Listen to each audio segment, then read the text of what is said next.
September 25th, 2018, the Board of County Commissioners work session, the pre-agenda as we call it, for when we get the formal portion at 2 o'clock this afternoon. I'm going to cover this agenda, so it's the agenda to the bigger agenda, and so we'll start off with the Board of County Commissioners draft agenda for September 25th, 2018. So at 2 o'clock, I'll call the meeting to order and ask Commissioner Hutchings to lead us in the Pledge of Allegiance, and then we'll go through the agenda. If there's no revisions, and approve that, and the board meeting minutes for September 18, 2018, if there's no issues with that. With that in mind, the number one item we have is the opportunity for the public to address the board, and I didn't know if there's anything of concern at this point in time. Perhaps, Commissioner, this afternoon at 5:30, we have a public hearing related to the system of rates and charges associated with the Thurston Conservation District. We have received a significant amount of public written testimony, so some citizens may come and have a conversation with you during the board meeting. Okay. And regarding the burn grant, perhaps? I have that on your agenda, next item. Good, thank you. All righty. Oh, so number 2 is the county manager's update. Is that what you meant when you said the next item? Yes, and that is associated with the consent item 3A, and that is their burn grant. Just to give you a little bit of a background, this burn grant is a federal grant. It's for $25,000, and the prosecuting attorney has requested to the board to set up a public comment, and the public comment is today. We have received maybe close to 12 written testimonies. Ranging from extending the public comment, as well as encouraging the board not to sign the grant. The gist of the comments is associated with some of the requirements the grant perhaps have related to ICE enforcement. I think we can probably have a long conversation as to what that really means in terms of some of those comments associated. Oh, okay. Can you hear me now? But the point I don't believe is to argue, some of the comments the citizens has provided to you. So I have a recommendation for you to address those comments, and I have coordinated this response with the prosecuting attorney's office, and there has been a change on the federal language from the 2017 grant, in which the prosecuting attorney has signed it, and the chair of the board has also signed on that, to today, which is the 2018. At this point, there is not enough time to determine what those changes have been, and so I'm requesting for you to remove this item from today's agenda and direct me to coordinate with the prosecuting attorney's office to have a legal review of the language for the 2018. If that would be my recommendation on this particular item. And this afternoon, I will wrap that public testimony in terms of, based on your direction that you're providing to me this morning, and hopefully you will be considering this grant later on. Oh yeah, you bet. Of the comments I received, and I wouldn't call them testimonials. And when I hear a testimony, I think of something under oath. These are just comments. And many people still rather be inflamed than informed. And I spoke to the sheriff this morning, and he mentioned that he thought he was told that Governor Inslee has put a hold on all burn grants anyway for the state. And I don't know if that's fact or fiction or what that means.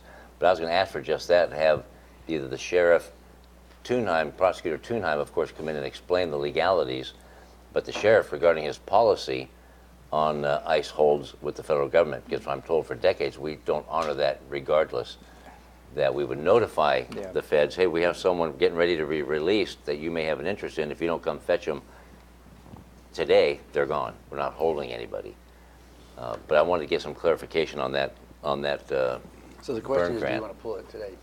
Pull it today, yeah, I would, yeah, until we get more information. I don't know if there's a time deadline sensitive to this. No, but I think it's at this point, based on the public written testimony, as well as my conversation with the prosecuting attorney's office, I think it's prudent just to remove this item from today's agenda and give the opportunity to look into some of the legalities, as you stated, related to this particular grant. Okay.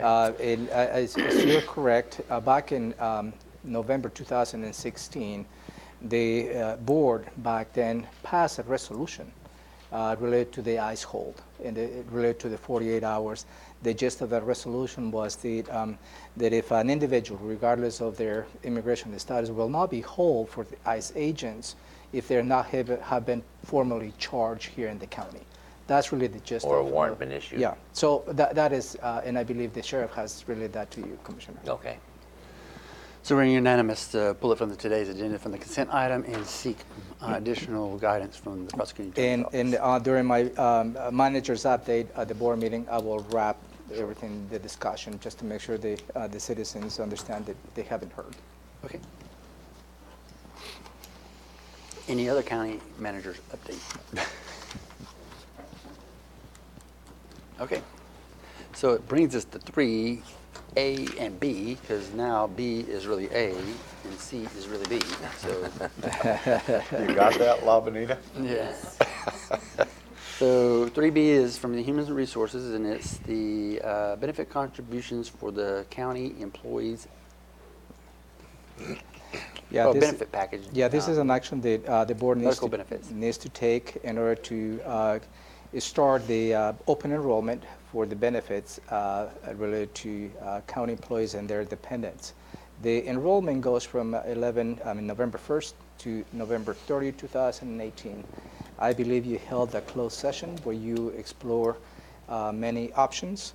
And the proposal before you for your final consideration includes the medical benefits, the maximum contribution for employees coverage under the county's standard medical plan for 2019 is $691.32 unless specified on a union contract.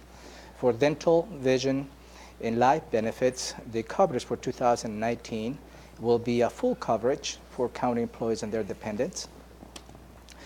And, the dependents benefits for maximum county contributions for dependents coverage for non-union employees and elected officials is $475 per month. For a spouse only, $575 per month. For children only, and $675 per month for a spouse and children. And what that means is you set a baseline with those amounts, and since we have many different plans, the employees can choose. If they go above that baseline, the employees will be responsible to pay out of pocket. And that's how the system is stated. And when you say out of pocket, that it'll just be a reduction from their paycheck? Absolutely, Okay. yeah. No questions? Okay. So we'll move on to 3C, which is really 3B, Auditor Financial Services, which is posted on the website. Yeah, this is your weekly approval of the voucher list. Okay. So I'm going to move into the department items. Item number 4, which is Public Works. It's to set a public hearing for the 6-year Transportation Improvement Program for the calendar years 2019 through 2024. Yeah, under RCW 3681.130 is a very prescribed process as to how the TIP needs to be approved and processed. One of the first steps is for the county engineer to formally present to the Board of County Commissioners, the legislative authority, the Transportation Improvement Program. That was done on September 12, 2018, 2 weeks ago. So the next step in the process is for you to consider setting a public hearing on the program for you to hear testimony on any particular projects included in the program. And the last step in the process is for a specific resolution to approve the program, and that program needs to approve before you approve the budget, and that is stated on the October 23rd good for you? Okay. Is it? You good with October 23rd? Well, I guess I am. I don't know. And You have to do it before the budget. any questions, Commissioners? Yes, my week. and the requirement that we do this is state law, right? It's RCW 3681.130. Okay. I'm here. All righty. So that covers 4A. 4B is a contract award for the Grand Mound Water System Reservoir 2, project number 94025. Yeah, this is the for the second reservoir, again for the Grand Mound water system. The low bid was from the company T. Bailey Incorporated of Anacortes, Washington. The low bid was $1,490,800.35. That was just about 7% higher than the engineer's estimate, which is it was assumed $1.4 million. On August 30, 2018, 3 bids were received, and again, the T. Bailey Incorporated was the lowest bid. Everything has been checked, and they have met all the requirements of the contract, and the department is requesting for you to authorize the director to approve the contract with an additional 20% increase in the contract for a total of $1,788,960 to cover any unexpected activities during construction. Comments, questions on the? And portions of this funding is not coming from the general fund. It's coming from the utility as well, from the real estate excise. I don't know why they don't round down. 35 cents. $1 million and 35 cents. No questions. All righty, it approves 4B. So 4, that completes all of those items in Public Works. And number 5 is the Commissioner County Manager's items. And then it's the Summit Lake Special Use District petition. And the county manager, county engineers involved? Yes, and again, the RCW 8538030 allows for the legislative authority to assess and create any special use districts, from road districts to lake districts, any type of districts. And the gist of that is the citizens within those boundaries of the district can tax themselves for a specific purpose. So in this particular case, the Summit Lake residents, you receive 33 signatures from 33 residents. They would like for the commission to direct the county engineer to explore the boundaries of this potential new district. There's fundamental differences between a special use district and a lake management district. The lake management district, as you are well aware, we have on the Long Lake, as well as in Lawrence Lake. And the lake management district is where the county staff helps managing the activities associated with the lake. The special use district is an independent district. Okay, good. So they manage themselves and they operate themselves similar to what we have on Black Lake. So, and I believe the petition is based on creating a special use district and not a lake management district. Because if it was a lake management district, my recommendation for you was to think twice. Think twice on the LMD? Yeah. So this is the first step in the process, and the county engineer, under your direction, will have 90 days to come back to you with a report as to how the boundary, whether the boundary is adequate for them to tax themselves. And there is a series of steps that needs to be taken after that. Then most likely the creation of this special district, if you agree, will take probably close to 8 to 10 months. And that's how the process goes. At least by spring.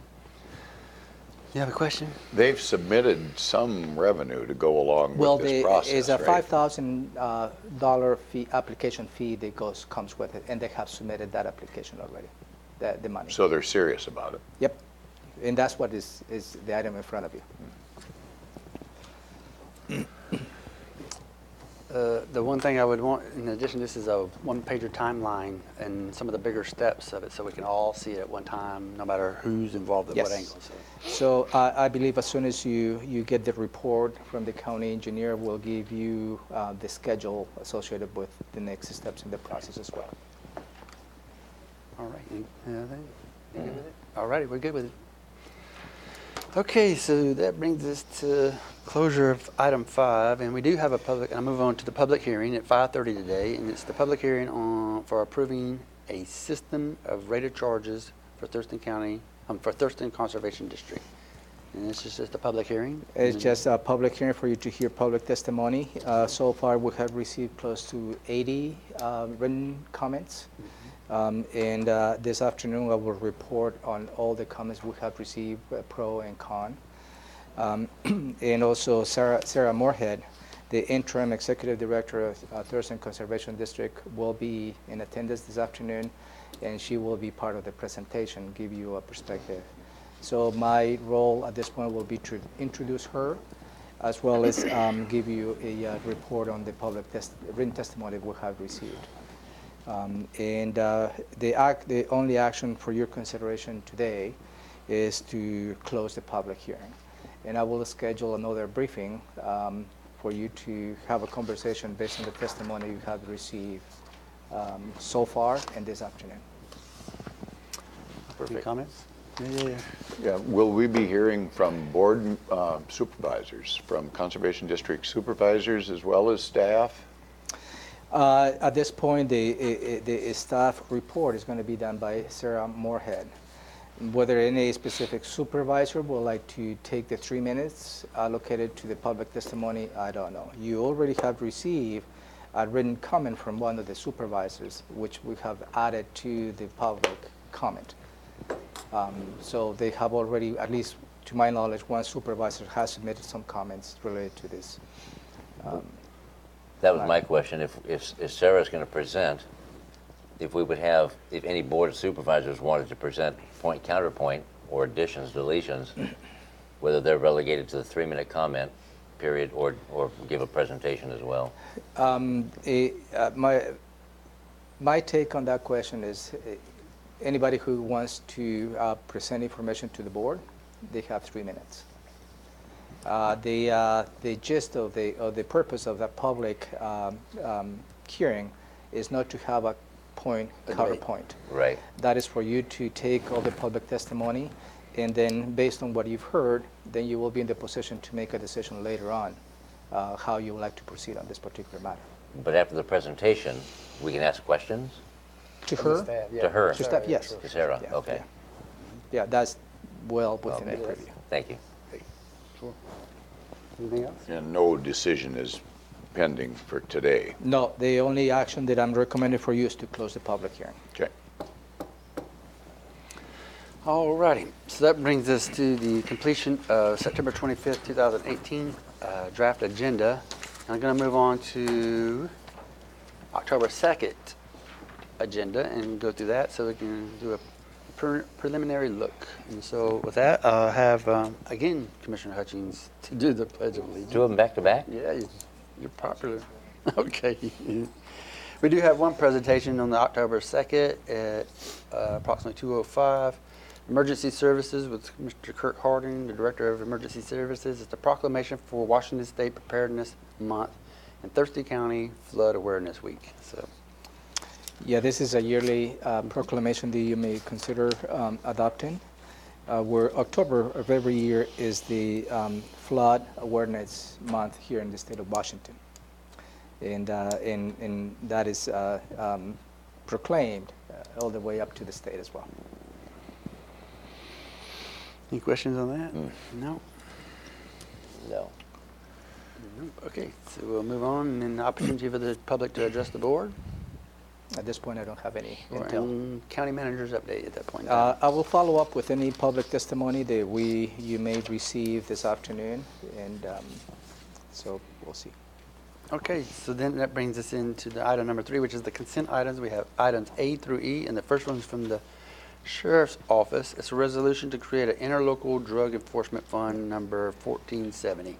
So let me address the items 3A, B, and C all at once, and let me take you back maybe a month ago or so. This is related to the Thurston Narcotics Task Force, which is the Sheriff's Office as well as the cities of Lacey, Olympic, and Tumwater. And as of last month, the city of Lacey was the fiscal agent of this particular funding. So since you have approved for the Sheriff's Office to take the responsibility, be the fiscal agent, so as a result, we need to create an interlocal drug enforcement fund, which is item 3A, and we need to create 2 petty cash accounts, which is item 3B. One is for evidence-based petty cash account for $25,000, And the other petty cash account is for the Thurston Narcotics Task Force for $150.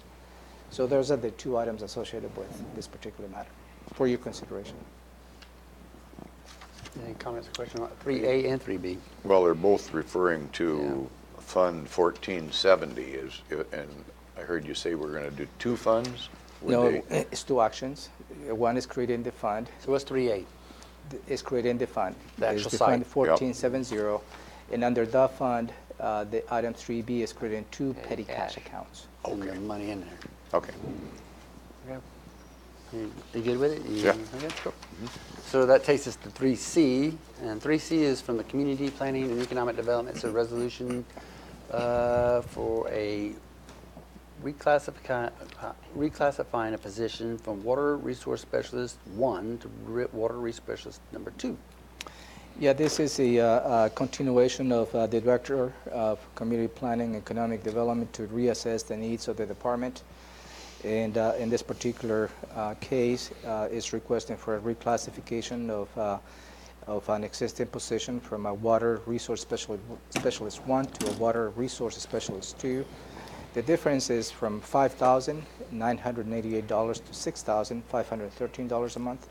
That will be an increase of $605 a month, or just about 10% increase. And this will not be covered by the general fund. It will be covered by the Stormwater Utility Fund.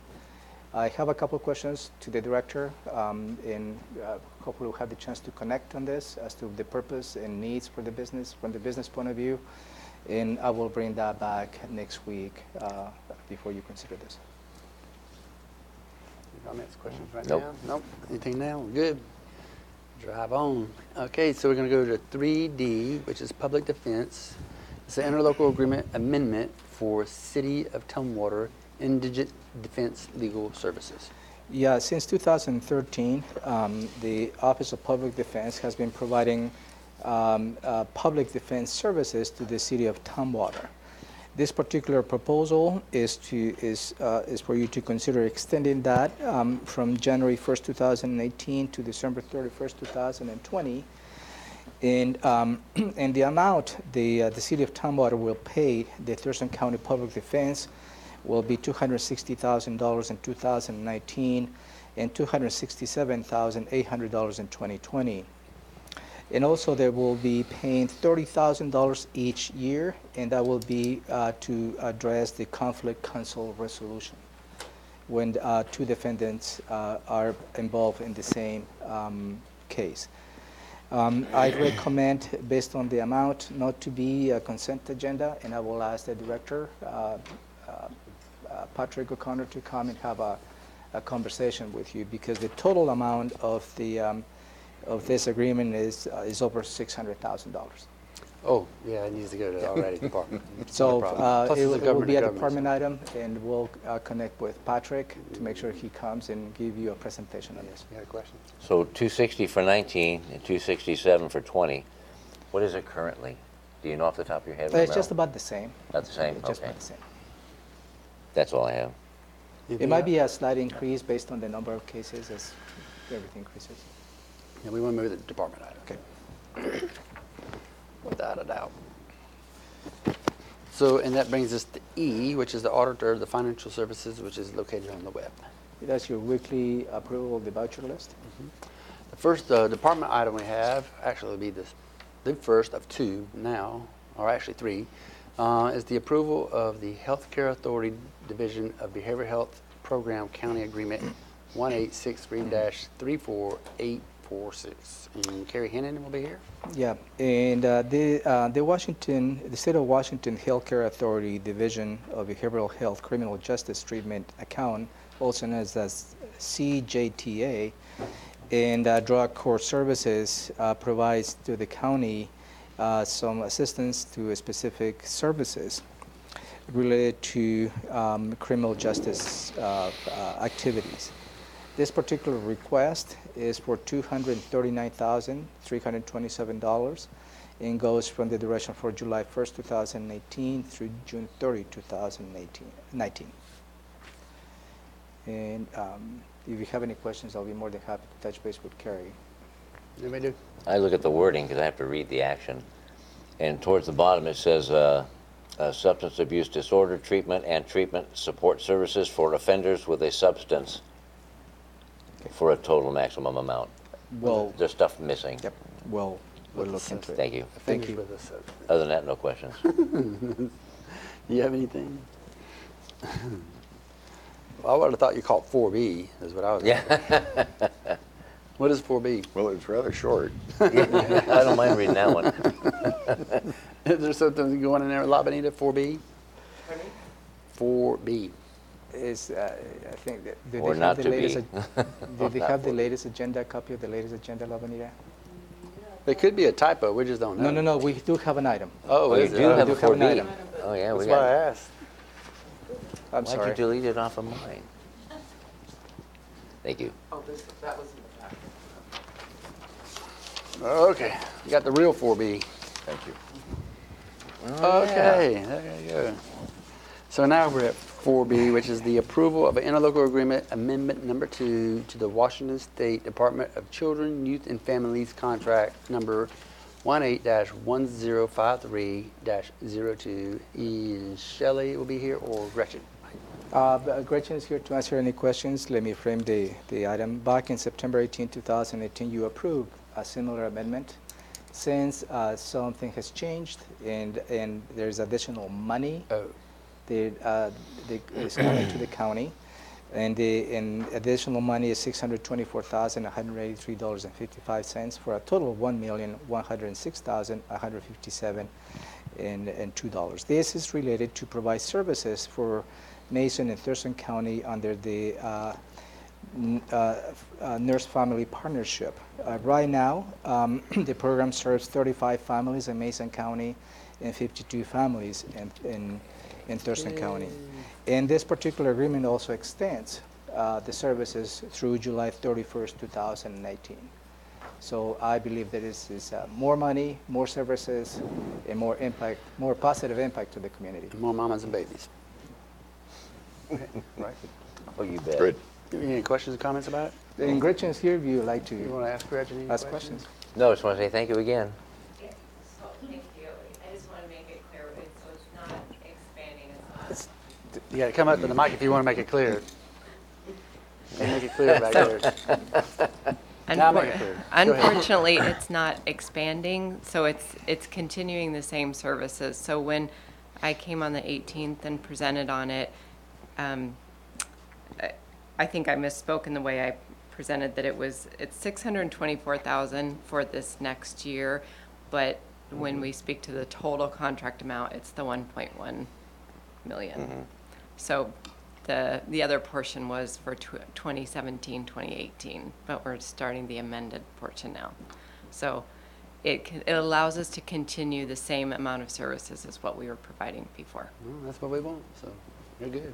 Gary now has a question. Okay, well, then just keep looking. Yeah. You do a good job, but just keep looking. Yeah. Anything else? I keep trying. All right. Thank you. Love Thank you, what you do. Gretchen. All right. So that takes us to item number 5, which is the Community Planning and Economic Development. It's to set a public hearing, renewal of interim marijuana regulations ordinance number 14944 as amended. And, this is just the public Just to set the public hearing. for and- 30 October. Yeah, and the current interim marijuana regulation under the current ordinance lapses ends in November, mid-November, I believe. And for you to set the public hearing, for you to consider extending the interim regulation at this point. You do have a few options, no before the October 30th, maybe after the fact, because that will give you an additional 6 months to explore any other changes that you would like to implement and have a permanent marijuana regulation. Or you can consider also maybe 6 months down the road to have the interim be the permanent regulation. So all the options are still available to you, but again, those options may not be in front of you before the October 30th because there's not enough time. And what number is this? I believe that's number 13? 12 or 13, somewhere around there. That's yeah. Okay. 13 is my lucky number as Bud, There you so go. I'm just telling you. Go ahead. So we'll have time to see if the state legislature decides to give us any more money from the 14.8 million they collected last year. So they it's didn't going to give be you? more this year and the following year. So possibly they'll give us more than the less than 1% to deal with all this. We can only hope the legislature will take that seriously. We'll have more time for them to say no. Yeah. Yeah. But the next decision point for you will be sometime in April, May of 2018. That will be the next time we If you address extend this. it, And after. If you extend it. Extend the Okay. interlocal again. My recommendation for you to consider extending it, because not having that regulation, that's not something that you may consider. But I know you don't have a crystal ball, Ramiro, but would you expect there'd be a lot of public comment? if I can go back maybe 2.5, 3 years, there was a lot of public was packed. testimony related to this, and there was a little bit of a confusion at that point because the board was considering an interim regulation, not a permanent regulation, and there was a lot of that misunderstanding from the public.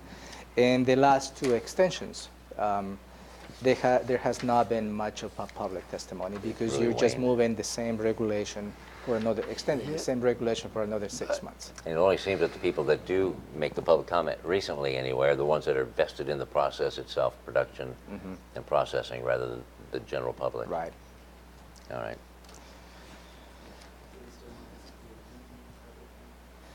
Yes. October 30th at 5:30? 5:30. I recommend to have a 5:30 public hearing, considering the issue. Is that all right? That's fine with me. There you go. We're good. So it takes us to item number 6, which is the county managers and commissioners and county managers items, which there's really nothing there. So only thing that I know before we close this out is to take the one from the public defense and put it as a department item. So you'll have 1, 2, 3, 4 department Yep. items at that Yep. point in time, unless there are others in addition to that. So Yeah, we'll work on that. any other questions, comment for 2nd of October? No. All right, we're going to move on. So next we have proclamations and awards. I'm on the main sheet here, back to the main sheet. So proclamations and award, we had the Flood Awareness Week. And I don't know if we want to address it any more than what we already had. You have a copy of the proclamation, Yep. and that will give you an opportunity to add any comments before Do you need to next do a week. rehearsal or anything? I scrubbed it and it seems to be okay. Okay. You were ankle high? Yeah.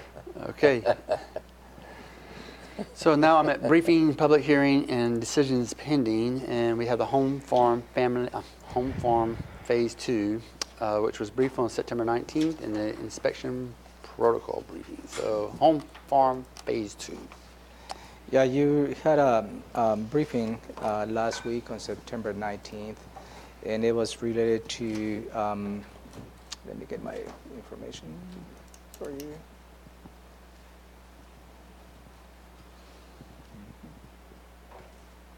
Oh, and you missed it.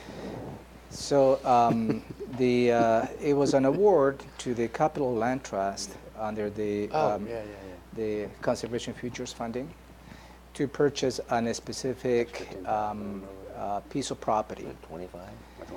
That piece of property, the property owner didn't materialize in terms of finalizing the negotiations. The Fry Grove. Thank you. And so as a result, the Capital Land Trust has suggested that perhaps they can the allocated amount and bring it over to this Home Farms Phase 2. And it appears to be a willing seller, but it requires additional contributions from the county as well as contributions from the Capital Land Trust, because there's not enough money, I believe. Yeah, and that difference is $25,000. $25,000. Sure. And that it does not have anything to do with the residency on this piece of property. It's a separate piece of property. As it's totally disassociated with that. So do you have any questions? Because you weren't here. No, It's a good deal. So. yeah, I'm good. No, I'm good. So for it. before you get to the point of decision point, And there's a possibility of habitat being Yeah. awarded. Frog habitat or Yeah. So before I went on vacation, I read this proposal, and unfortunately, I did not have to the time to give you my concerns All right. Oh, do you have a concern? about this. Because the way the Thurston, the conservation futures programs, every third party has the opportunity to submit an application, and based on the criteria you set out to do, you select this particular outfit to purchase those properties to meet the intent of the conservation futures. This is a little bit odd because it becomes out of that process. Okay, it becomes out of that process. So in the past, you have not considered when negotiations has come to a dead end, the money comes to the county for you to consider redistributing that. There we go. So from the process, a I'm not protocol already arguing. set. I'm not arguing Yeah, in yeah. here the validity. Not a valid judgment, no. It's not a value judgment in terms of whether this particular purchase meets the intent. Yeah. It's just concern about the precedent setting. The that process and protocols. Process and protocol, because if we go through a selection No, we don't wanna do process that. through a selection criteria, if that particular process meets the intent, then it's up to the third party to determine, well, this didn't work out, and then I'm going to purchase this property outside of the process. Yeah.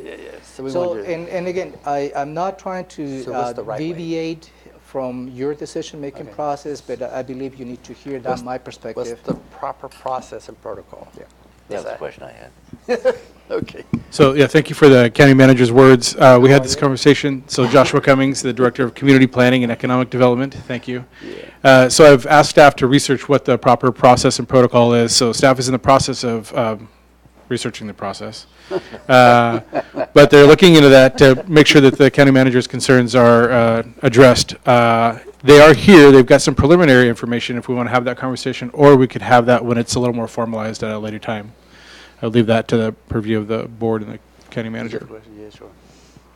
My concern would be, would this, if it sounds like we might have a bit of a delay, is it going to jeopardize this particular Transaction. transaction that's about to take place if we delay it a little bit to, Well, so I to think- line up everything? I think that I'd ask staff to come on up, actually. Andy, if you wanted to come on up. The request of the board at the last briefing was to receive direction from the commissioners to ask staff if you wanted us to keep looking into the potential benefits of the frog habitat. And so Yeah, that's I kind of think that. we asked you to look into it. I don't think that a delay of a week or so would negatively impact the process. How about 2 weeks? Well, I can't speak for Capital Land Trust and the landowner. I understand that there's a willing seller. There are, financial considerations any person makes when they wish to sell their property, just trying to recoup some money. I don't know how long that willing seller will remain, but I don't know that 2 weeks would be detrimental. But we should do our due diligence, as the county manager has suggested, for sure. Any other comment? No, I mean, I'm all for moving ahead with the process, but I want to do it right. Sure. Yeah. And especially if we can get some kind of mitigation benefit for that expenditure. So I will hold this item for another 2 weeks and bring it back for your attention after staff has the opportunity to circle back. One more comment, though. Same thing. I'm just not concerned whether it jeopardizes this current deal or not. The process has got to be respected and done properly. So it may hold together, it may not. There may be a competitor, may not. We'll sort it out, but we have to adhere to the process. Great. We'll confirm that with staff. In a similar case, when the I can't remember, the grant didn't materialize. It was the Monarch, Park. thank you. And that came back to the county, and the direction of the board was to see if we can have a small program, conservation futures. So if you decide to go outside of this request, this money can also be put on that amount, and then others can apply for the same gist. So also, if you consider moving forward with this, I will recommend for you to put some conditions. Meaning conditions in terms that if there is a spotted frog mitigation habitat, it has to be clear as to what the county benefit should be within the That'd be process. very clear. Yes, yeah. Good. All right. All right. Thank you so much. Thank you, sir. Thank you, Andrew. Glad you went on vacation. You're coming back a lot sharper. Wow. I don't know if that was a compliment. Yes, or- it was a compliment. No. I think we just missed I the mean, sharp we edge. obviously discussed this for, I don't know, a week or two. or Don't hold whatever. back, Gary. And we didn't pick up on it, so good job. Let's try the next one. You ready for this one? I'm ready. Inspection protocol. What is that about? So last week you received, it was actually a conversation.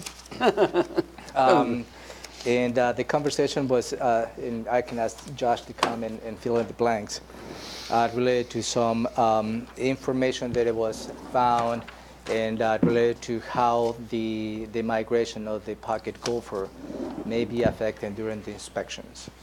As I read some of the documentation, I think there is always for staff to look as to how we can streamline the inspection process. But streamlining the inspection process in this year is not going to make any sense because we're at the tail end of that inspection process. So if there is any opportunity based on the new literature that we have found and perhaps in the new science that we have found, I will be recommending for the board to direct the staff to look as to this particular documentation of new science and see if we can implement that in the 2019 inspection process. Good. No questions, comments, concerns? No, I think anytime we can do a better job, we're obligated to look into it. Oh, absolutely. So I was jotting down notes. What's the bottom line? We're waiting? What's the bluff? Yep. My recommendation will be Hold to to next direct year. the staff to continue, including this particular matter, to continue to look for ways to streamline the process. Perfect, And they okay. will bring some recommendations to you as we have in the last couple of years, how the 2019 inspection process should work. Thank you. I'm happy with that. Great job. Great, thank you guys. Okay. All right, so I'm going to take the legislative update and roll it into the commissioner's items, and then we'll jump straight to PIO check-in. So we kind of do a combination there. So PIO.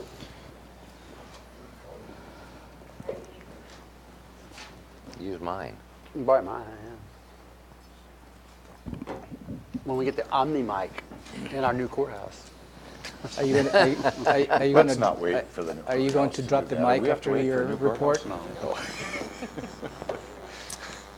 I was just joking. Okay. Go ahead, you have the floor. Can you see? Right. So I just have a brief update for you. Last week, we held one of our quarterly TAPIN meetings, and TAPIN stands for Thurston Area Public Information Officers Emergency Network. Good gracious. So it's about 40 members of public information officers ranging from the jurisdictions, the school districts, the fire departments, state patrol. Not everybody was in attendance, but that's what the TAPIN group represents. We met at Public Health, and Medical Reserve Corps gave us a presentation about what they do. It's very interesting what they do, and it was very helpful for the TAPIN members to understand that they can call on the Medical Reserve Corps if there's a public health emergency. Our next TAPIN meeting is in December, where presenters are going to discuss the Amtrak derailment response, both from the PIO communications aspect and from the first responders perspective. It's going to it's the year anniversary of the derailment, so it'll be a very interesting. Been a year already. Yeah, Oh right. my gosh. Yeah, so it'll be the kind of anniversary little presentation. And then other than that, I'm working on the communications plan for the Hazardous Weather Task Force for levels 2, 3, and 4 response. That includes seasonal response, which is November 1st through April 30th, when we enter into a code blue response, and then emergency response.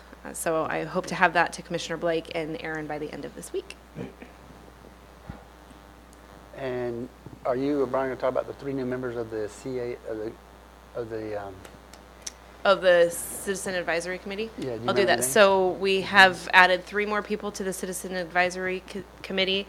Kyle Cronk, Rick Nelson, and Larry Watkinson. And so For the they've courthouse project? For the courthouse project, yes. Fabulous. For the Courthouse and Civic Center project, they have been notified of the upcoming meeting at Thomas Architecture Studios on October 3rd. So they will be in attendance at that meeting. And I believe we're in the process of organizing open houses for the public to come and learn more about the project, right? Yes, so we're going to hold 2 open houses. Let me open them. And I can tell you the dates in just a second. Open houses are going to be held on October 16th at the Olympia Center and November 8th here in Building 1. There's going to be 3 sessions each of those days, 9 a.m. to noon, 1:30 to 4:30 p.m., and then 6 to 7:30 p.m. wow. So 6. Yes, so we will start getting those promoted and out there. I believe we just got the location, so we'll be talking with Rick and getting that, pushing that out. I know TAS is house? going to be working on pushing that out as well. Have an open house? Okay then. Okay, you said okay. Okay. Okay. Is there food? Well, I don't know. It's open house. Brian, what do you got? You got numbers? Good morning, Commissioners.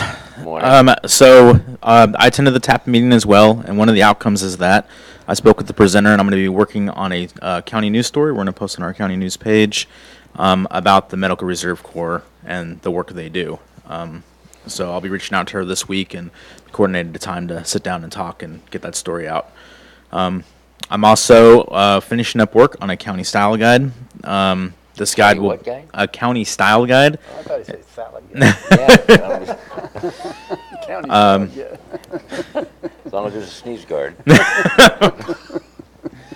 This guide will provide guidance on the creation of information materials to help us create a more cohesive brand for our county. I'm working with 2 offices and 2 departments who are providing input. So I'm going to meet with them one more time to go over the changes we discussed last week, and hopefully I'll have that ready for review in October.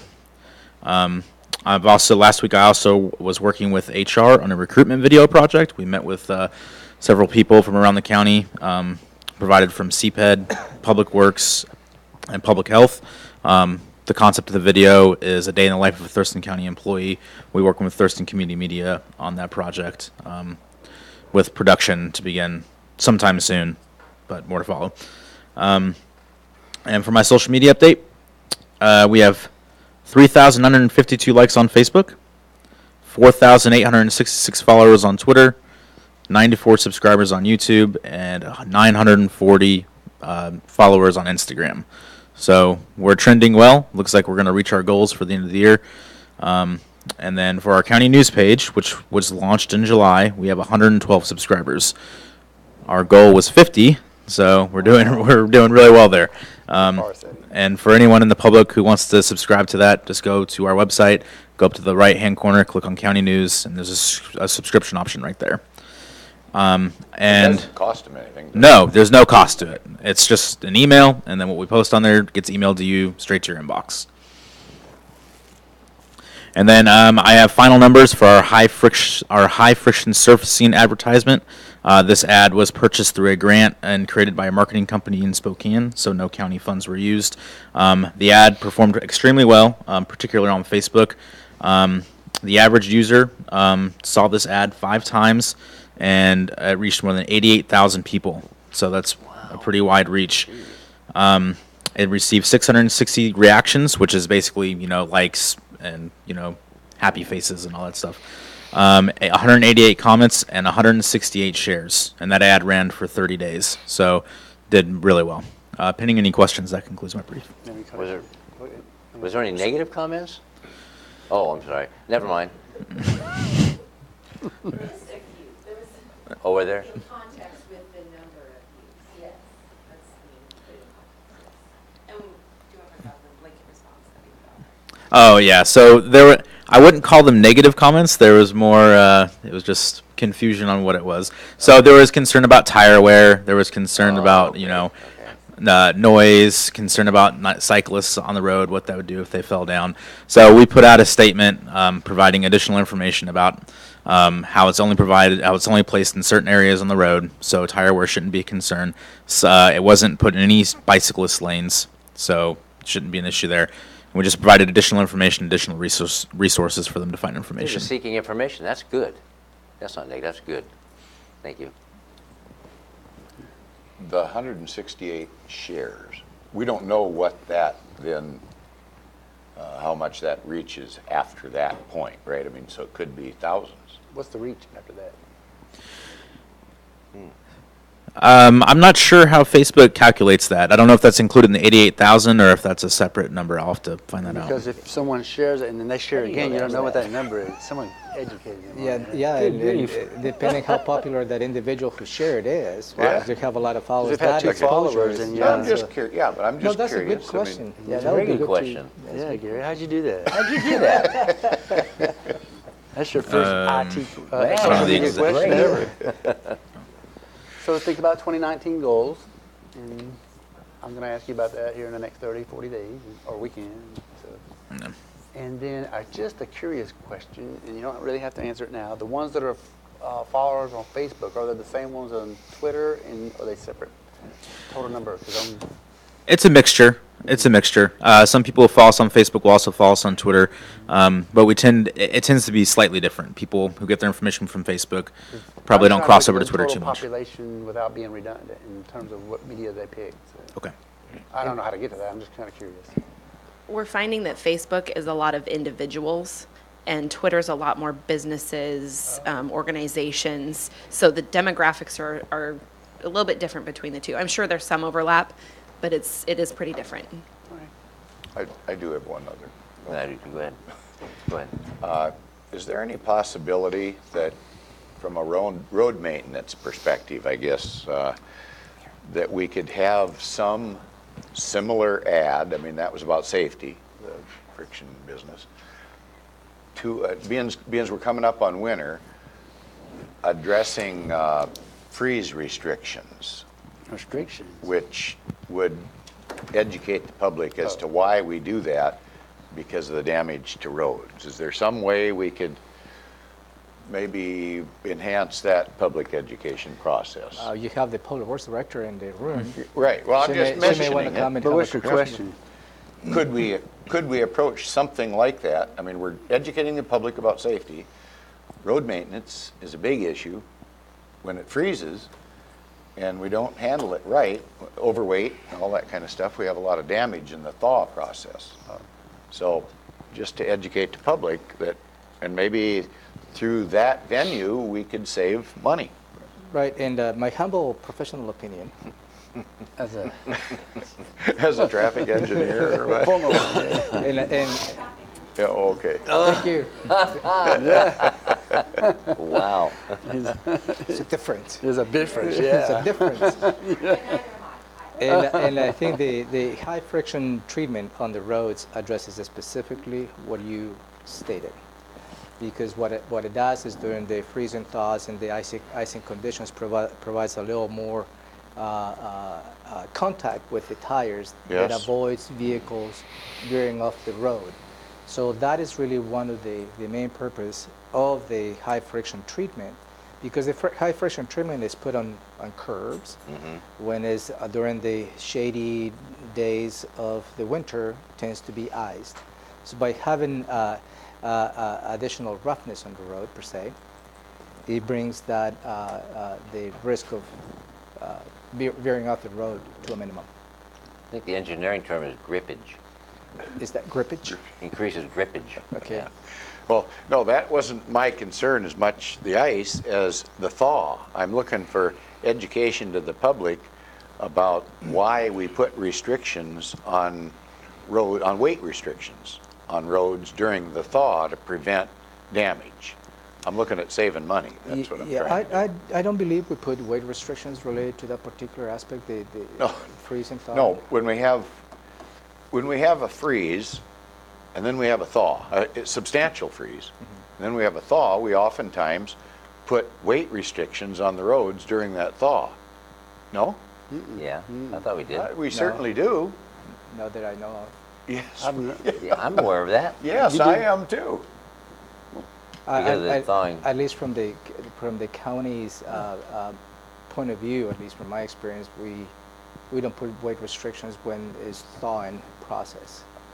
Because for the most part, the thawing process occurs on the surface, not necessarily under No, the I'll Where did tell you you see what, that? we City or better something. have a Maybe discussion city. about that. How many decades back did you see this happen? Oh, we do it regularly. We Yeah. still do it, only when we have A thaw. a thaw after a substantial freeze. Okay, it sounds logical, but we've never seen it done. Maybe, Well, I've been around a long time. That's what I'm saying. I did the lawman business, you Yeah, know. no. And we were saddled with that. maybe As we an can, issue. maybe we can ask the Public Works Director, To look Jennifer, into it. to look into it and get back to you. And I know Mason County put together a educational film, very much what I'm referring to.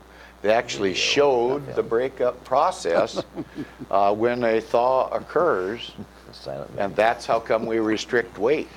Okay, So she's gonna I look would into like it. to spend a little more effort on the educational end of this. Can you do that, Jennifer? Then have something for PIO. Jennifer Walker, Public Works Director. Two items. The first is, one of the things that Lucy and I have been talking about is the education as Lucy Mills is the Road Operations Division Manager, and talking about the winter preparedness and getting the word out there in terms of when we do have a snow or ice event, how we address those treatments on roads and where we classify, where we go first, just so people can be aware of that. And then the second item is I definitely will look into that. I know that we have the ability to do that. I don't know what our practice has been in the past and how frequently we have done that. Because I do know we also have temporary road closures that that's exists right. as a result. Temporary road That is closures that are is part one of of the it. reasons why we can do those. I Those just road- don't have the data to know what the frequency is, and so I'll look at that. Those road closures have to do with weight restrictions. Oh, well, that's not. Because it compresses, Yeah. you end up. It's yeah. twofold. I think that might be one of them. The other one has to do with the safety, the condition of the road itself and sliding off, and So two factors. At least that's what happened last year Perhaps where you in my may- vast tenure. Where you may be referring is, which is there is an issue on the roadways when we have cracks forming on the road, and then water comes in, freezes, expands, and start breaking the surface of the road, and as a result, it results in the slides. Yes, that's really a more of a But that's not what he said. issue. No, you know, there's a movie out that some actor says we have a lack of communication or something. Well, that's true, and I think what we're running up against here is the old folks in the room were around when this took place, and it still potentially took place. Well, but maybe we'll because research of changing climate and warming conditions, the new folks have not been exposed to this quite as much. Maybe that's the possibility. Well, I'll look in in. that group. Yes. I'll look into it because I know Lucy has been around for Okay. for Maybe you several could years look in the into it department, and so get back to I us. will. Question right now. Thank you. Okay. Another PIO question.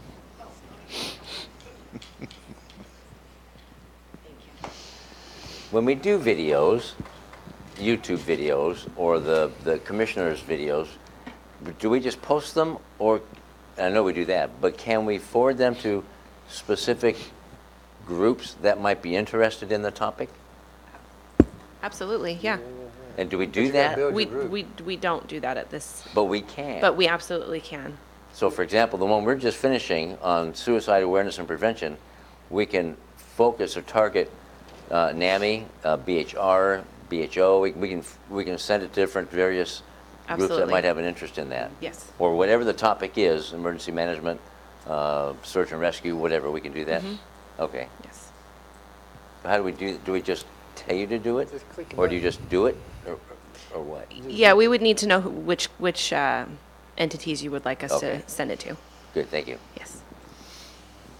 Pretty easy. All right, anything else? Thank you. All right, we're going to move on then. We're going to move on to commissioner items, and the first item we have is the intercity transit proposition number 1. It's informational. Yes. And the executive director from IT is here. If you can give us a couple of minutes to have the PowerPoint. General manager. General manager. The EDGM CEO, Yeah. The big cheese of IT. Yeah. El Jefe. Thank you. All righty. So, you can give us just a minute to get the PowerPoint loaded. Do you have one of these? Oh, you have one? You have one? You have one? You have one? Anyone? Anyone? Anyone? Anyone? You have one? You have one? You have one? You have one? Esther.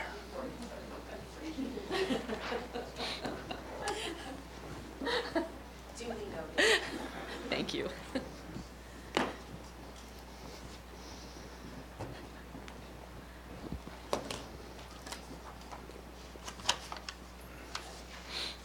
Thanks.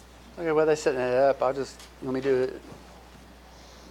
You want to frame it or intro? I can, or Are you gonna start talking really fast? So formally introducing Ms. Ann Prima Manzanares as the General Manager of the IT, Intercity Transit. Thank you, thank you. Well, can I start, or would you like? Oh, it No, is no, that. so this is So about we should- Proposition 1, right? Yes, a little bit about our background as well. Yeah, you just give a little bit of kinda- background, where we were, where we're at, and where we think we're going. Yay. So And kind then of I realize I have control issues when I don't. a touch of history and where we're at and where we think we're going. Yes, So- can I put it right here? Sure, you're the boss. Awesome. And John disappeared. Was it me? Was it something I said? John About? disappeared. Who? No, Commissioner Hutchins. Oh, no, no, no. Was it something I said? No, I just no. sat down.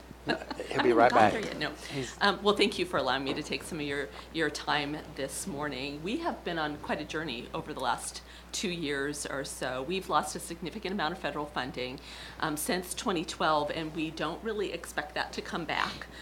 So we embarked upon a short and long-range plan and received a significant amount of public input, and now we're just moving forward with that input. So I wanted to provide a little bit of a reminder of who we are and what we do, what we learned in this process, and the ballot measure that's a result of this process and the potential outcomes of that ballot. So there we go. This is our service area. We serve Lacey, Olympia, Tumwater, Yelm, and the urban growth boundaries of that area. We have a population of about 185,000 people, and we serve about 100 square miles. Our mission as an agency is to support an accessible, sustainable, livable, healthy, and prosperous economy. So we have about 325 employees. We work 362 days out of the year to deliver service. We are a municipal corporation. We have a 9-member board, which is made up of 5 elected officials, of course, county commissioners. Thank you. We can move it closer. Of course, we have Commissioner Blake sit on our authority, as well as representatives from the cities of Lacey, Olympia, Tumwater, Yelm, and Thurston County. So let's move that forward. We have fixed route bus service that provides local service. We have express service that connects to Pierce County and King County. And then we have something called Dash, which is a circulator service in downtown Olympia, and that is partially supported by the state of Washington, thanks to Commissioner Blake and his good work for us. We've provided a little over 4.7 million trips with our bus service. We have 71 buses that provide this service. All of our buses are fully accessible. They have bike racks. They have 10 cameras in each of those vehicles. They're really a computer on wheels. And we also have bike racks on all of those. Another 2 services that we provide that are major services are dial lift service. We have about 3,300 dial lift clients. We provided about 171,000 trips last year. Dial lift service is a growing service, particularly as we baby boomers age. I think the estimate is like there's 10,000 people on a daily basis that turn 65 years old, and about a third of those individuals have a disability, and we're outliving our ability to drive by 7 to 10 years. Wow. So accessible bus service nationwide. So accessible bus service and dial lift is really an important service for our community. And van pools are groups of 5 to 15 individuals that are generally commuting to work. Those take about 1,200 cars off the road on a daily basis. So imagine I-5 with 1,200 more vehicles on it, kind of a scary proposition. We have a number of other services that we've created in response to community requests. We have a youth education program that encourages kids to walk, bike, and take the bus. Because if you have children, you know that doing that safely isn't necessarily an inherent skill. We also have travel training, which is a free one-on-one how to use the bus, and Bus Buddies, which is an association that we have with Catholic Community Services. They're volunteers that will train and travel with people who need to use the bus service. We also have something called Village Vans, and Village Vans are driven by a group of volunteers, and on occasion we hire those volunteers as bus drivers, or we work to get them employed in other parts of the community. But they drive chronically unemployed individuals to training and to work opportunities so we can get everybody employed. The Bicycle Commuter Challenge happens in May. We took that on about 25 years ago. I think that there was about 1,700 participants in the bicycle commuter contest last year. Community vans are available for nonprofits and governmental agencies that need transportation for their groups, but they don't necessarily need to own a vehicle to do that. We have a discounted bus pass program, which is available for governmental and nonprofit groups that particularly serve low-income clients, so keep that in mind. And we also have something called a surplus van grant program, which provides retired van pool vehicles to nonprofits and governmental entities that provide transportation to their clientele.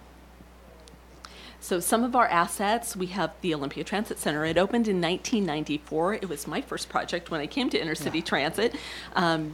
We are adding Greyhound to this facility. It was part of the original plan 24 years ago to add Greyhound to this facility, and we didn't have enough money to do it now, and we barely have enough money to do it now, but we're doing that, so they'll be leaving their current location. We've been cobbling together money to expand the Olympia Transit Center since about 2008. We have about 5,000 people that travel through the Olympia Transit Center on a daily basis. We have 2 public restrooms. So we have 15-minute pulse bus service going through that and 2 restrooms to serve those folks. So we've had a number of clients say we need additional bathrooms, we need additional bike facilities, we want areas undercover and inside in order to wait for the bus. So we are finally able to deliver on that. Hopefully we'll start construction in the next month or so. Does your population during the week just double with the number of people just hanging around the transit center? You know, we just count the people that are on the bus itself, so I couldn't respond to that. Okay. We do have security at the transit center as well as our own staff, and one of the things that we encourage is people don't loiter there, because it's really about moving people in and moving people out, and we have so many people using the bus service that we don't really have a lot of space to allow that to happen on the transit island. And your restroom service or restroom is for clientele only? I don't believe that they turn people down if they need to use the restroom. So what is Yeah. the last run through the Olympia Transit Center? It depends on the day of the week. So on the weekends, during school, while the Evergreen State College is open, we have service until about 2 o'clock in the morning. Okay. The Evergreen State College actually funds a portion of that service. It is not just for the Evergreen State College, though. It's open for everybody to get from downtown to the Evergreen State College, or everywhere in between. And on the weekends?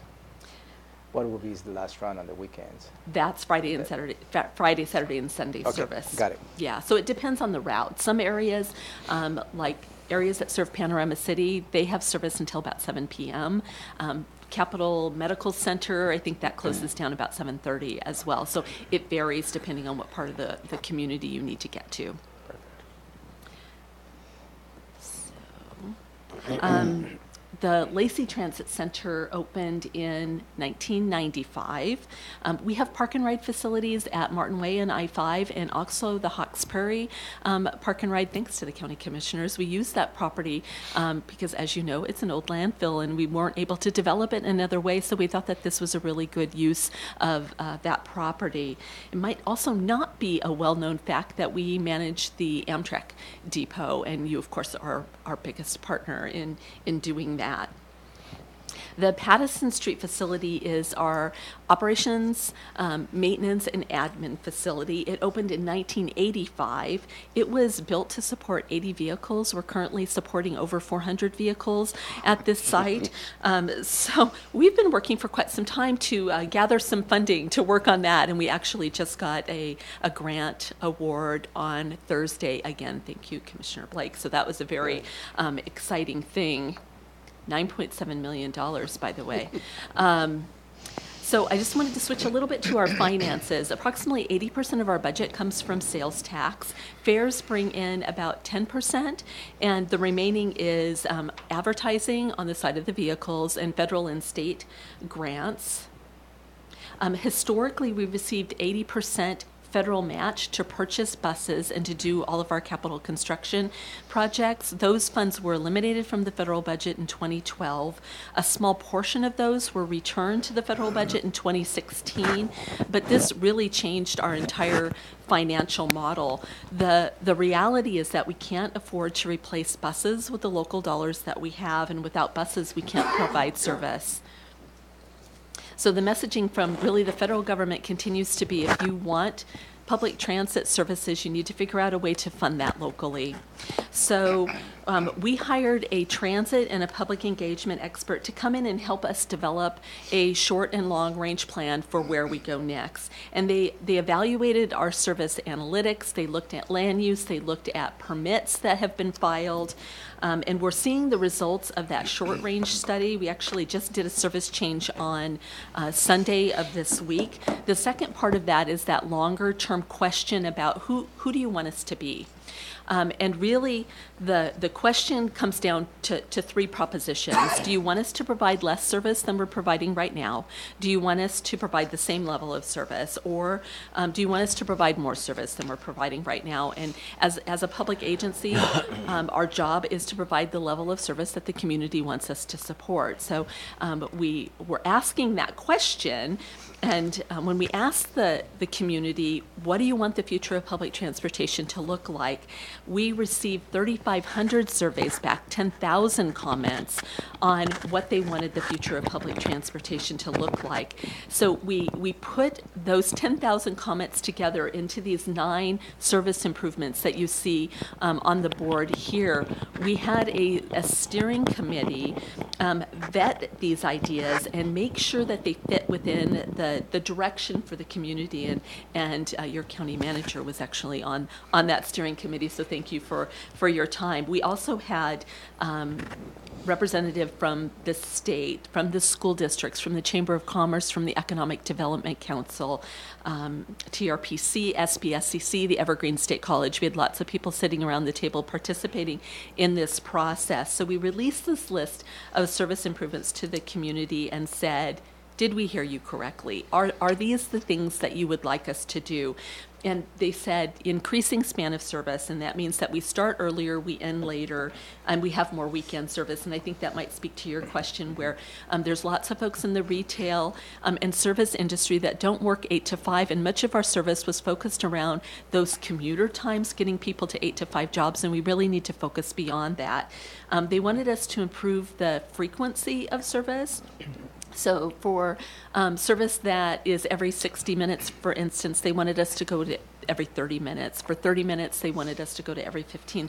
Yelm service, for instance, is hourly service, and those individuals wanted us to come more frequently. Expanding service within our public transportation benefit area. We don't currently provide service within our public transportation benefit area, so there's areas in Northeast Lacey that don't have service, and they're growing like crazy. There's also a couple of areas that I know that you're really familiar with in Tumwater that have been annexed recently, and one of the first questions apparently that they asked Mayor Commit was, when are we getting transit service? So we know that it's a concern out there, and they wanted us to maintain our on-time performance. Yes? But nothing I've heard yet involves South County.